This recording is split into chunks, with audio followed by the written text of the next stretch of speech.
요즘 들어서 우리 현대 교회와 또 우리가 살아가고 있는 현대 사회, 이 교회와 사회가 여러 가지 변화를 경험하고 있습니다. 그 변화가 어떤 것이냐, 의미가 있는 것이냐, 아니면 참이냐, 변화가 정상적인 것이냐, 이런 논란을 하는 것은 둘째 치고라도 지금까지 우리가 유지해왔던 어떤 일상적인 질서가 지금과는 달리 변화하고 있다는 사실을 피부로 느끼는 것은 부인할 수 없는 사실입니다. 굳이 코로나 팬데믹을 예를 들지 않더라도 우리가 점점 갈수록 시간이 흐를수록 느끼게 되는 것은 많이 변하고 있다, 바뀌어가고 있다. 그리고 우리 속에 의구심이 생기는 것은 이런 변화가 맞는 것인가 하는 그런 것이죠. 어떤 분들은 일상 가운데서 일어나는 이런 변화를 긍정적인 시각으로 바라보기도 합니다. 이런 분들은 4차 산업혁명이니 해서 그 흐름을 우리가 주위에서 보고 그 흐름 속에서 우리가 어떻게 해야 할 것인가를 고민해야 된다 하는 그렇게 말씀하시는 분들이 있습니다. 긍정적인 시각으로 보고 있다는 것이죠. 또 어떤 분들은 이러한 변화로 말미암아 드러나는 전통적인 가치의 붕괴, 그것을 염려하기도 합니다. 전통적인 가치의 붕괴와 관련해서는 여러 가지 설명 또는 여러 가지 예를 들 수 있지만 그 중에서 근본적이고 가장 대표적인 것이 가정에 대한 가치관의 붕괴입니다. 가정에 대한 이해, 부모에 대한 이해, 자녀에 대한 이해, 또 남편에 대한 이해, 아내에 대한 이해, 또 그리고 남자에 대한 이해, 여자에 대한 이해, 이런 구분들 또는 이와 관련되어지는 여러 가치관들, 또 가정의 질서, 이런 여러 가지 가치관들이 지금 혼동 내지는 붕괴되고 있는 그 현실이 가장 대표적인 것이라고 할 수가 있겠습니다. 그런데 이런 가정에 대한 가치관의 붕괴가 왜 심각한 일인고 하니 사실 가정에 대한 붕괴가 그것으로 끝나지 않고 그것 때문에 파생되는 전체 사회의 가치관 붕괴로 이어지는 단초를 제공하기 때문에 그렇습니다. 어느 나라든 어느 사회든 가정이 건실하면 그 사회의 모든 면면들이 건실하게 건강하게 세워져 갑니다. 그런데 어느 사회든 사회는 발달을 하지만 가정의 그 개념, 가치관이 붕괴가 되면 아무리 그 사회가 발전을 하더라도 그 사회 전체의 기초가 흔들리는 것을 우리는 부인할 수가 없는 것입니다. 그렇기 때문에 가정에 대한 가치관의 붕괴는 전체 사회의 붕괴로 이어지는 경우가 허다한 것을 우리는 역사를 통해서 주목할 수 있습니다. 그런 사회적인 무너짐의 현상뿐만 아니라 가정이 붕괴가 되면 영적 공동체인 교회의 붕괴로 이어지기도 합니다. 여러 가지 현상들이 있죠. 다 설명을 드릴 수는 없습니다만은 어쨌든 가정에서 일어나는 여러 가지 문제, 가치관의 변화로 인해서 또 영적 공동체인 교회가 그 영향을 받는 케이스들을 우리는 얼마든지 볼 수 있습니다. 우리 주변에서. 그러므로 이와 같이 혼란이 점점 가중되고 있는 이러한 시대에 성도들은 그러면 어떻게 해야 하는가 하는 것이 가장 중요한 질문이 되겠습니다. 그러면 어떻게 해야 되냐? 우리가 생각하는 대로 그런 혼란과 가치관의 붕괴가 계속해서 일어나고 점점 더 심각하게 일어나고 있는 것이 사실이라면 과연 우리는 그러한 세대, 그러한 상황을 지나서 살아가면서 도대체 어떻게 해야 되는가? 그것이 우리에게 중요한 질문이지요. 이러한 흐름을 무조건 따라갈 수도 없고 또 그렇다고 해서 그런 흐름을 못 본 척하고 무조건 거부할 수도 없는 것이 오늘날의 현실이기에 그리스도인들이 어떻게 해야 되는가의 문제를 두고 심각하게 또 신중하게 고민해야 하는 것이 필요합니다.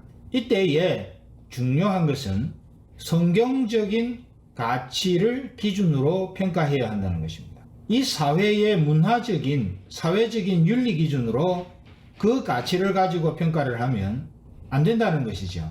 우리는 그리스도인들이기 때문에, 하나님의 백성이기 때문에 성경적인 가치 기준의 바탕 위에서 모든 현상들을 보고 평가하고 대안을 세우고 또 그 성경적인 가치를 따라서 우리의 삶을 살아나가므로 그것이 어떻게 사는 것인지를 세상을 향해서 보여줘야 하는 것입니다. 그렇기 때문에 우리가 느끼는 바와 같이 혼란스러운 상황을 언제든 우리가 지나가고 있지만 그럴 때일수록 우리가 더 눈여겨서 보고 또 관심을 가져야 할 것이 어떤 이슈에 대한 성경적인 가치 기준이 뭔가 하는 점을 우리는 생각을 해야 되는 것이죠.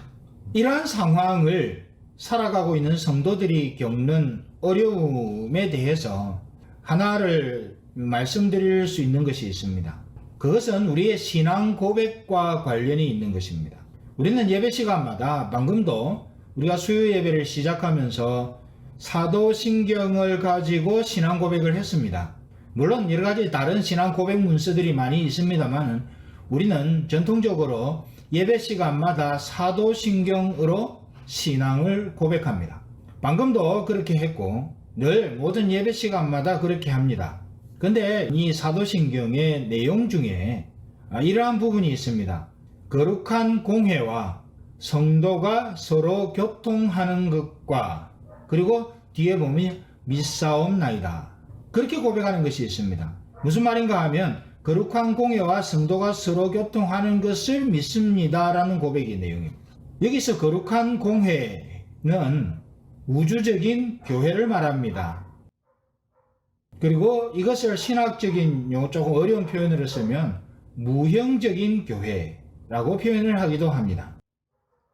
성경에서 그림을 그려내고 있는 성경에서 보여주는 기초적인 근본적인 교회의 모양, 그것이 거룩한 공회입니다.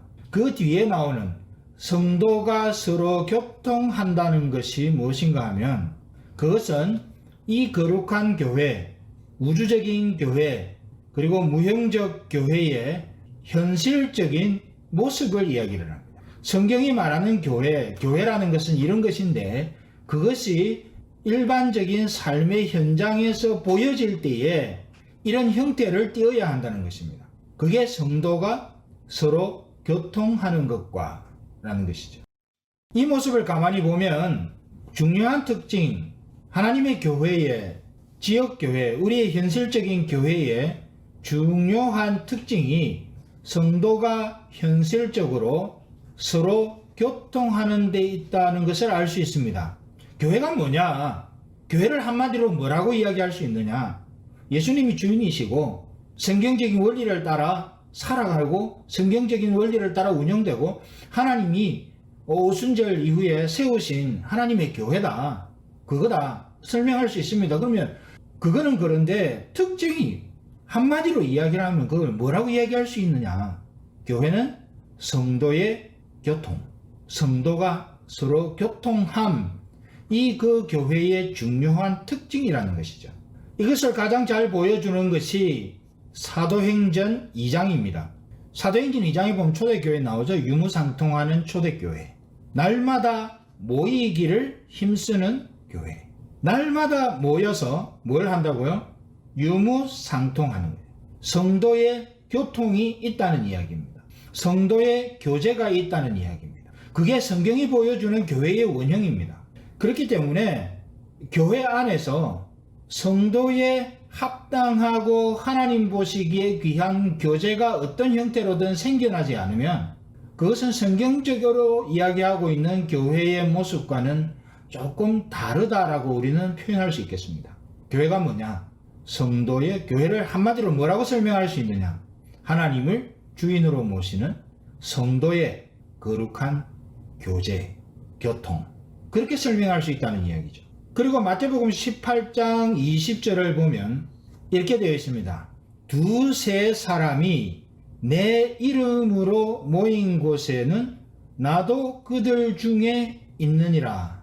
성도의 교제가 그냥 인간적인 으쌰으쌰하는 인간적인 교제, 인간적인 서로 사람들이 모여서 서로 교류하는 그런 거 아니라는 이야기죠. 두세 사람이 어떻게 모인다고요? 주의 이름으로 모여요.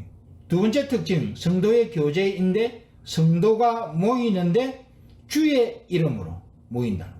주님 안에서 모인다는 것. 이게 여러 가지로 설명이 될 수 있습니다. 주님을 주인으로 모신 사람들, 성도들이 1차적으로 그런 거죠. 그 성도들이 주의 이름으로 주님 안에서 모이는 특징을 갖고 있다는 겁니다. 교회는. 자, 그런데 그것이 왜 중요한가 하면 그렇게 모이는 성도의 모임 중에 주님이 함께 하신다는 거죠. 이 두 가지 특징이 충족되면 주님이 거기에 함께 하시는 것이죠. 거기에 모이는 성도들 각자가 내 주인은 주님이시다. 내 구세주는 주님이시다. 그 인식을 하는 성도들, 참된 성도들이 각자가 주님을 주인으로 모시고 있을 것 아닙니까? 이 성도들이 함께 주의 이름으로 모였는데 그 모임에는 주님이 함께 하시겠다고 약속해 주셨고 이 전체 그림이 교회라는 겁니다. 그게 예수님의 가르침이에요. 예배 시간마다 우리는 사도신경을 통해서 이것을 믿는다고 고백합니다. 거룩한 공예와 성도가 서로 교통하는 것과 이것을 믿사옵나이다. 그렇게 고백하는 거죠. 그런데 요즘 사회적인 이유를 비롯해서 여러 가지 이유로 교회 공동체와 관련을 맺고 있지 않는 성도들, 소위 성도들이라고 하는 분들의 숫자가 점점 많아져 갑니다. 옛날에는 그런 경우를 찾아보기가 힘들었습니다. 그런데 요즘은 만나서 교제를 하다 보면 크리스천이라고 성도라고 말은 하는데 어떤 형태로든 성도들의 모임인 교회와는 관련을 끊고 있는 분들이 참 많이 있는 것을 보게 됩니다. 그런 사람들이 점점 더 여러 가지 이유가 있겠죠. 상처를 받은 분도 있겠고 여러 가지 어려움 때문에 그러는 경우도 있겠고 어쨌든 그럴 수 있지만 성도들이 함께 모여 주님의 임재를 경험하는 이 특징이 그곳에는 없는 것이죠. 이것은 피지컬한 것을 성경이 강조하는 내용입니다. 날마다 모여 서로 유무상통하는 이런 특징이 없는 거죠. 그래서 혼자 그것을 요즘 특별한 말로 이끌어서 가나안 성도니 그런 표현들을 여러 가지 쓰기는 합니다만은 사실 그거는 성경적인 관점에서 볼 때는 다분히 비정상적인 그런 모습이라고 하지 않을 수가 없습니다. 그런 사람들이 점점 많아가지죠. 그리고 최근에 팬데믹 현상으로 인해 교회가 온라인 중심으로 전환된 경우를 우리는 많이 봅니다. 그렇게 되면서 굳이 교회에 출석해서 예배드리지 않아도 인터넷을 열면 수시로 접할 수 있는 예배 영상들을 통해서 스스로 영적 위안을 삼기도 합니다. 팬데믹 현상과 관련해서는 여러 가지 객관적인 자료들을 통해서 여러 가지 논의들을 할 수가 있겠지만 오늘은 그것을 말하고자 함이 아니기 때문에 현상적인 것을 먼저 우리가 살펴보려고 하는 것이기 때문에 이런 여기까지만 말씀을 드리겠습니다. 교회가 온라인 중심으로 전환이 많은 교회가 그렇게 합니다. 그런데 이것이 과연 정상적인 것인가 하는 문제에 대해서는 논란의 여지가 있다는 것이죠. 이러한 현상들이 정황상 어쩔 수 없는 측면이 있기도 합니다. 그렇다 하더라도 사도신경을 통해서 거룩한 공예와 성도가 서로 교통하는 것과 라고 하는 이 사도신경의 내용의 일부를 신앙의 고백으로 삼고 있는 오늘 현대의 그리스도인들이 지금 벌어지고 있는 상황 속에서 어쩔 수 없는 선택을 한다 하더라도 그것이 과연 우리의 신앙 고백과 어울리는 것인가에 대한 것은 우리가 한 번쯤은 점검하고 지나가야 되는 것이죠. 신앙 고백의 현실적인 측면이 많이 약화되어지고 희미해진 것은 부인할 수 없는 현실입니다. 이러한 현실적인 상황에 맞닥뜨린 저와 여러분들에게 오늘 말씀 빌립보서는 유형적으로 이 땅에 존재하는 하나님의 교회가 상황과 환경을 초월하여 진실로 어떤 모습을 갖추어 가야 할지 그 기본적인 방향을 우리에게 가르쳐 주고 있는데요. 이 말씀을 살펴보면서 함께 은혜를 누리기를 소망합니다. 먼저는 사도 바울이 빌립보에 있는 성도들에게 편지를 보내면서 빌립보에 있는 성도들을 생각할 때마다 감사하는 제목이 있습니다. 그 감사의 제목이 뭔가 하면 그들이 복음을 위한 일에 함께 참여했음을 기억하고 감사한다라고 그렇게 고백합니다. 3절부터 5절까지의 말씀을 한번 보겠습니다. 내가 너희를 생각할 때마다 나의 하나님께 감사하며, 그 빌립보에 있는 성도들을 생각할 때마다 감사가 넘친다는 이야기입니다. 왜 바울이 그렇게 생각하고 있는가? 4절입니다. 간구할 때마다 너희 무리를 위하여 기쁨으로 항상 간구하면, 또 두 번 이야기, 앞에는 감사한다 그래놓고 또 기쁨으로 항상 너희를 위하여 간구한다. 이중적인 표현입니다. 이것은 너무너무 감사한다는 뜻입니다. 그 이유가 무엇인가 하면 5절에 나옵니다. 첫날부터 이제까지 복음에서 너희가 교제함을 인함이라. 이것은 특별히 그리스도인의 공동체, 특별히 교회 공동체의 본질이 어떠해야 하는지를 보여주는 것입니다. 그것은 복음에서 교제함이라고 할 수 있습니다. 교회의 본질, 복음에서 교제함. 여기서 복음에서 교제한다는 말이 무엇인가 하면 여러 가지로 해석될 수 있지만 두 가지 정도로 설명할 수 있겠습니다. 하나는 복음 안에서 교제한다. 구체적으로는 그리스도를 믿는 믿음 안에서 함께 교제하는 것을 말합니다. 먹고 노는 교제이기도 하지만 근본적인 그리스도인의 교제는 예배를 통한 거룩한 교제입니다. 또 하나는 복음을 위한 일에 함께 하는 것을 말합니다. 복음 전파를 위해서 함께 협력하는 것을 말합니다.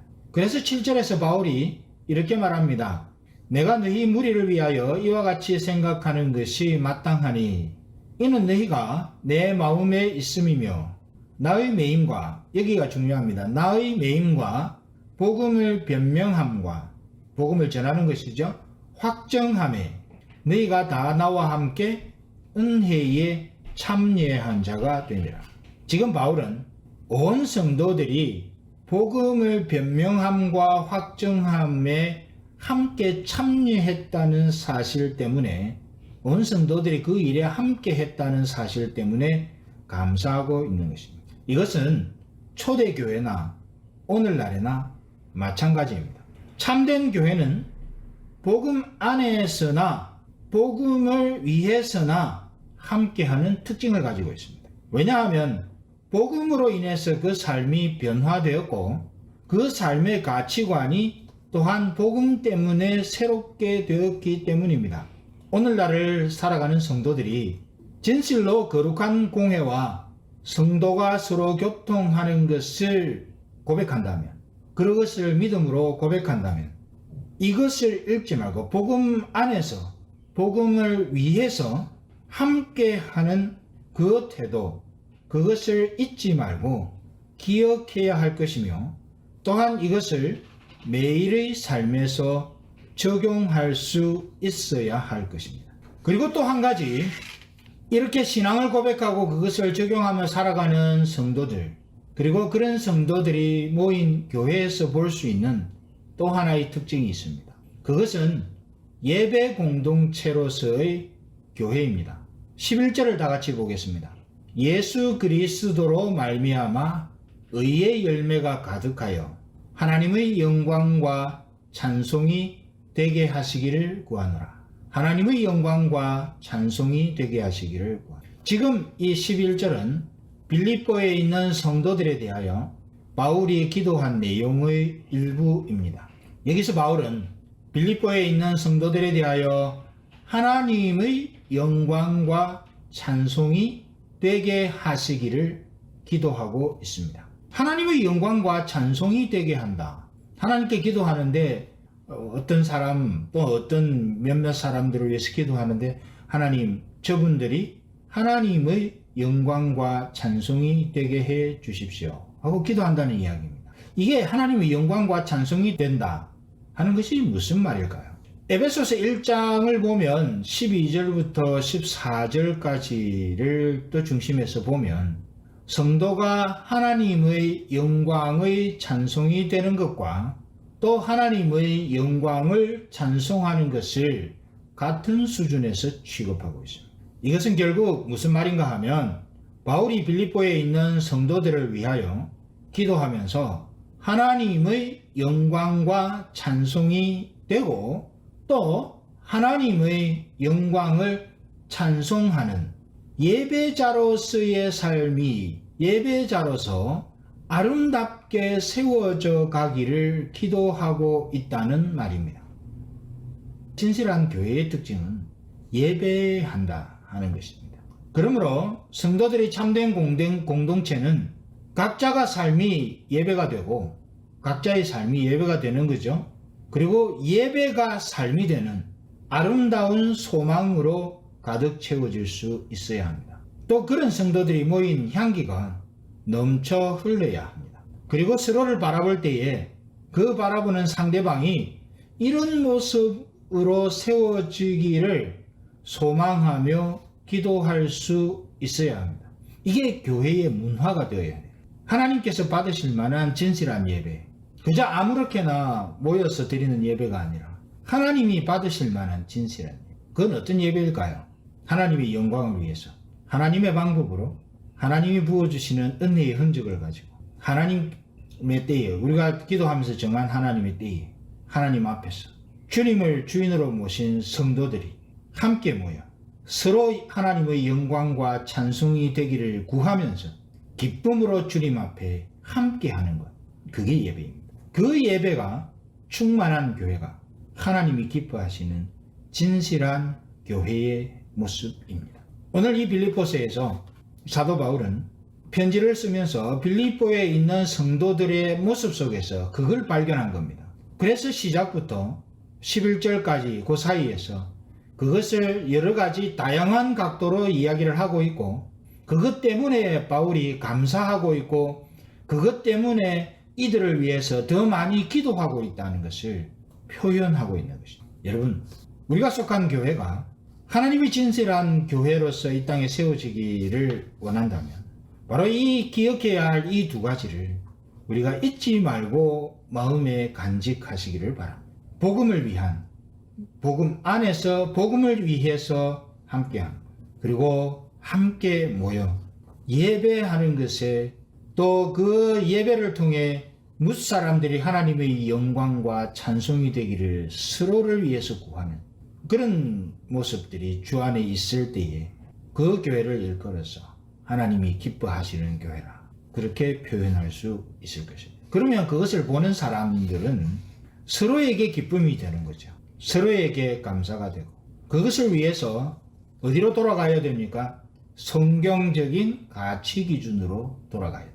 하나님께서는 그런 성도, 그런 교회를 통해서 하나님이 영광과 찬송을 받으실 것입니다. 아무쪼록 우리 교회가 이와 같은 방식으로, 이와 같은 모습으로 하나님의 영광과 찬송이 되고 또 하나님의 영광을 찬송하는 그런 교회 되기를 주의 이름으로 축복합니다.